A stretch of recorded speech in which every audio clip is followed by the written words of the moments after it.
இன்றைக்கு அதிமுக உடைய பொதுச் செயலாளர் நாங்கள் கள்ளச்சாராயத்தை எதிர்க்கிறோம் அப்படின்னு கடந்த ஒரு வாரமாக போராடிட்டு இருக்கிறார். அவருடைய மது விலக்கு கொள்கை என்னங்கிறத இன்னைக்கு அவர் தெளிவுபடுத்தணும். இங்க ஒரு 2 பெண்கள் கிட்டத்தட்ட 4:30 மணிலிருந்து நின்று இருக்காங்க. நான் பார்த்துட்டு இருக்கேன். இந்த சட்டக்கல்வி மாணவர்களிடம் இந்த போராட்டத்தை ஒப்படைக்க வேண்டும். இந்த போராட்டம் இந்த மாணவிகள் மூலம் உருவாக வேண்டும். இன்னைக்கு கள்ளசாராயம் எந்த அளவிற்கு டாஸ்மார்க்கில் 45,000 கோடி ரூபாய் சேல்ஸ் எந்த அளவுக்கு அதிகமாக இருக்கிறதோ, மறுபுறம் கள்ள சந்தையில் கள்ளச்சாராயத்துடைய விற்பனையுடைய அளவு எந்த அளவுக்கு உயர்ந்திருக்கிறது என்பது இந்த முதலமைச்சருடைய அறிக்கையிலே தெரிகிறது. 16 லட்சம் லிட்டர். பொருளாதாரத்தில் பாசிட்டிவ் எக்கனாமி அண்ட் நெகட்டிவ் எக்கனாமின்னு சொல்லுவோம். பாசிட்டிவ் எக்கனாமினா இன்னைக்கு அறிவு சார்ந்த தலைமுறையிலிருந்து உருவாகக்கூடிய, எப்படி இன்னைக்கு டெக்னாலஜில இன்னைக்கு அமெரிக்கா எக்கனாமில டெவலப் ஆயிருக்கோ, அதே மாதிரி அறிவு சார்ந்த சாப்ட்வேர் டெவலப்மெண்ட், அப்புறம் விவசாயத்திலிருந்து வரக்கூடிய இன்கம்ஸ், இதை டெவலப் பண்றதுக்கான பாலிசிஸை தமிழ்நாடு கவர்மெண்ட் உருவாக்கணுமே தவிர மது விற்பனை மூலம் உருவாக்கக்கூடிய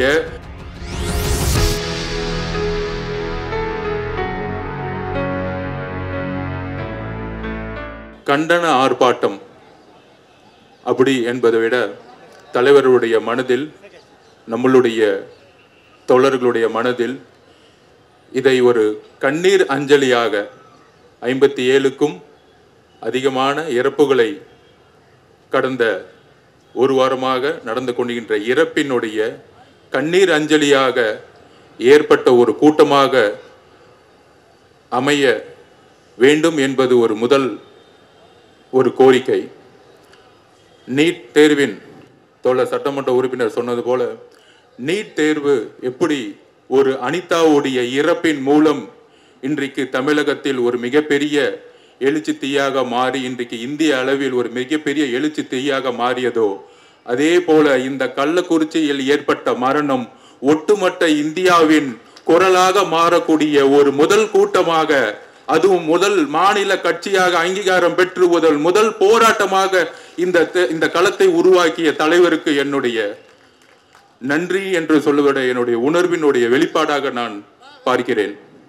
மது ஒழிப்பு, எல்லோரும் கள்ளுக்கடைகள் கள்ள சாராயத்திற்கு எதிராக போராடி கொண்டிருக்கும் பொழுது முதல் தலைவனாக மது ஒழிப்பே நம்மளுடைய இறுதி மூச்சு என்று போராட்டத்தை ஆரம்பித்த முதல் இயக்கமாக இந்த மேடையை நாம் பார்க்கிறோம்.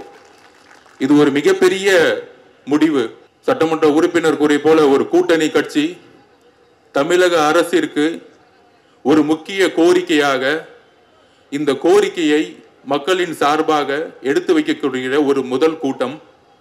அந்த கூட்டத்தின் சப்மிஷன்ஸ், எங்களுடைய முதல் சப்மிஷன் தலைவரிடம் நாங்கள் வைக்கிறோம்.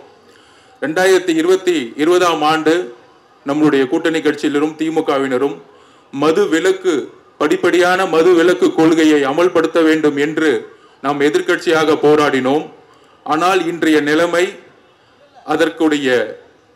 அதற்கான ஒரு முழு வடிவம் பெற்றதா என்றால், 2 நாட்களுக்கு முன்பு தாக்கல் செய்த மது விலக்கு கொள்கையில் 2021 ஆட்சி பொறுப்பேற்ற பிறகு 2022 2023 உடைய தரவுகள் அடிப்படையில் சுமார் 8,000 கோடி ரூபாய் விற்று முதல் அதிகமாகியிருக்கிறது நம்மளுடைய மது விற்பனை மூலம்.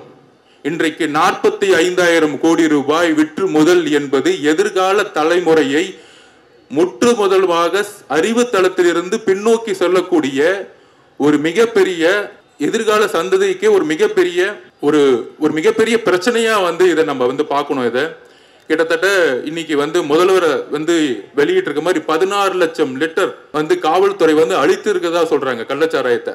அப்ப 16 லட்சம் லிட்டர்னா அதை நீங்க ஆவரேஜா ஒரு 100 ரூபாயோ இல்ல 60 ரூபாய் கால்குலேட் பண்ணா அதோடைய வேல்யூவே கிட்டத்தட்ட ஒரு 1000 crores ஆச்சு.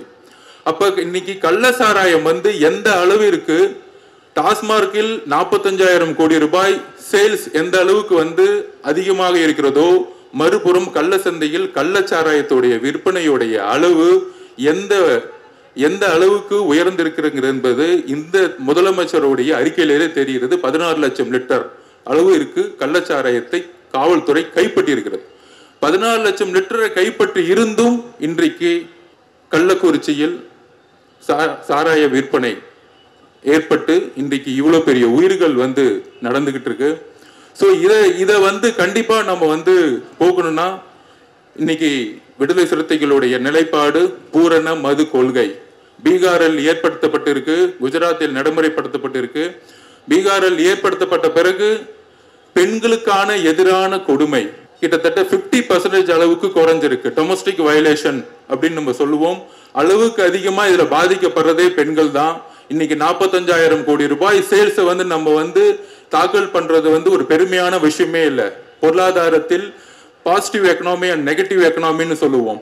பாசிட்டிவ் எக்கனாமினா இன்னைக்கு அறிவு சார்ந்த தலைமுறையிலிருந்து உருவாகக்கூடிய, எப்படி இன்னைக்கு டெக்னாலஜில வந்து இன்னைக்கு அமெரிக்கா வந்து எக்கனாமியில டெவலப் ஆயிருக்கோ, அதே மாதிரி அறிவு சார்ந்த சாஃப்ட்வேர் டெவலப்மெண்ட், அப்புறம் விவசாயத்திலிருந்து வரக்கூடிய இன்கம்ஸ், இதை வந்து டெவலப் பண்றதுக்கான பாலிசிஸை வந்து தமிழ்நாடு கவர்மெண்ட் உருவாக்கணுமே தவிர மது விற்பனை மூலம் உருவாக்கக்கூடிய பொருளாதாரம் வந்து எதிர்கால அறிவு சார்ந்த சமுதாயத்தை டோட்டலா வந்து அதை ஒழிக்கிறதுக்கான ஒரு முக்கியமான ஒரு நிலைப்பாடை தான் நாங்க பார்க்கிறோம்.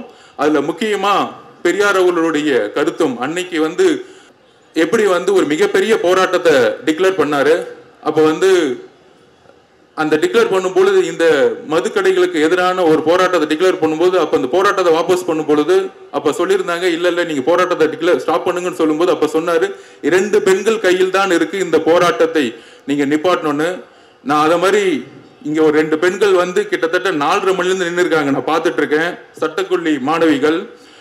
இந்த சட்டக்கல்வி மாணவர்களிடம் இந்த போராட்டத்தை ஒப்படைக்க வேண்டும். இந்த போராட்டம் இந்த மாணவிகள் மூலியமிருந்து உருவாக வேண்டும். இது சாதாரணமான போராட்டமா இருக்கக்கூடாது. சட்டக்கல்லூரி மாணவர்கள் எப்படி இங்க 4:30 மணிலிருந்து இந்த மதுக்கலைக்கு எதிராக உங்களுடைய தலைவர் வந்து கண்டிப்பா மேடையில பேசும்போது இந்த 2 பெண்களை பத்தி உச்சரிக்கணும். அப்படி ஒரு இந்த மதுவுக்கு எதிராக இந்த கூட்டம் ஆரம்பிக்க முன்னாடியிலிருந்தே இந்த போர்டை வச்சுட்டு இன்னைக்கு மாணவிகள் வந்து சட்ட போராட்டத்துக்கு எதிரான மாணவிகள் வந்து இன்னைக்கு உயிர்போட இருக்காங்கன்னா அதற்கு முக்கியமான காரணம் பெண்களுடைய மிகப்பெரிய பாதிப்பு.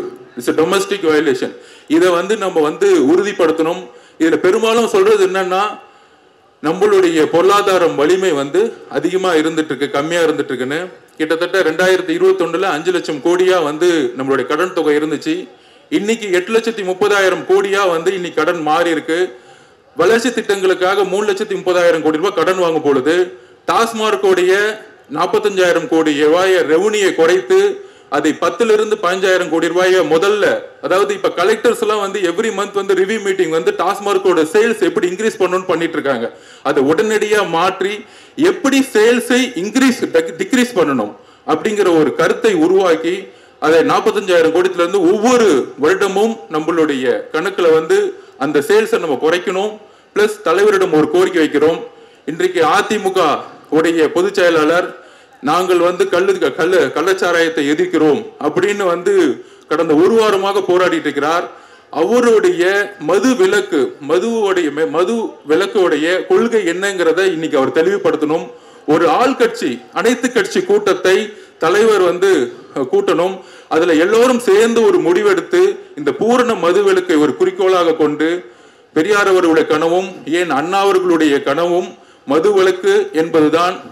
புரட்சியாளர் அம்பேத்கர் அவர்கள் கூறிய 22 பொன்மொழிகளில் ஒரு பொன்மொழி மதுவை நாம் என்றைக்கும் தொடக்கூடாது என்பதை உறுதிப்படுத்த வேண்டும் என்ற குறிக்கோளுடன் நம்மளுடைய போராட்ட களம் முதல் மாநில கட்சியாக தலைவர் அவர்கள் உருவாக்க இதுக்கான வாழ்த்துக்களை தெரிவித்துக் கொள்கிறேன். நன்றி, வணக்கம்.